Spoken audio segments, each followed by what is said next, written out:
سلام زينات. اليوم جيتكم معجون تاع حبل الملوك. لي محبين المعجون حبل الملوك كي حاتي البنات يشوفوا هذا الفيديو يخبوا الوصفه باش يديروها. انا درت زوج انواع، درت هذا الكبير شوف يجي فيولي، ودرت العادي الصغير هذاك اللي يجي شويه حامض.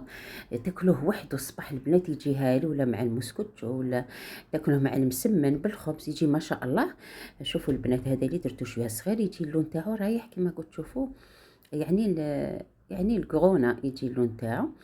شاهدكم في الجنة. أنا دايما البنات ندوق معاكم باش نسخفكم باش تخبوا الوصفة وديروها. يجي ما شاء الله هذا المعجون. انا كما قلت لكم درت زوج انواع، جربوا الوصفه. يعني نروحوا كما كتشوفوا انا نحيت العظم. انا عندي كيلو هنا كرز، نحو هذاك العيدان الفوقانيين ونحو العظم، يعني عمليه سهله. انا العيدان دايما نديرهم نبروفيتي نديرهم تيزانات، يعني التهابات البوليه. ونخبي تاع كنحب ندير حلوه المشيمشه ولا الكرز تاني نصيبهم. كملت كامل نحيتهم، يعني بالخفت نحيهم البنات هكذا.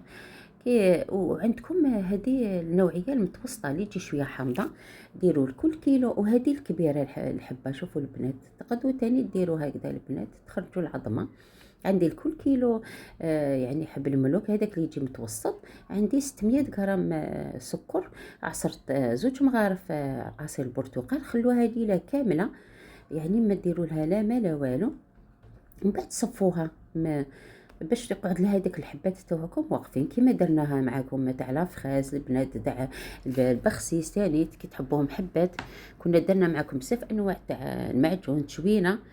حطيته فوق النار هنا، ولا حبيتو كما قلت لكم العسيله تكون يعني المعجون فيه بزاف العسيله، ما تخلوش يغلي بزاف. انا خليته 30 دقيقه، خلوه 20 دقيقه يكفيكم. بعد 30 دقيقه رميت هذاك الحبل الملك تاعي خليته 10 دقائق البنات كفى. وفاخت العسيله تاعي كما تشوفوا ثقيله ونشفت.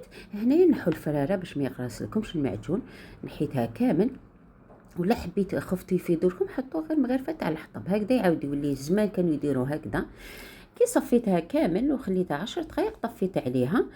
يجي هاي المعجون هذا البنات يجيه ما شاء الله بنين، ديروا به الكيكات تورتات، يعني تاكلوه هكذاك يجي يهبل. ابروفيتو كي راهو يعني وقته شويه رخيص وهايل. البنات درتو هذاك اللي يجي فيولي يعني الحلو بزاف، ديروا لكل كيلو حبل ملوك رطل سكر يجيكم ما شاء الله البنات.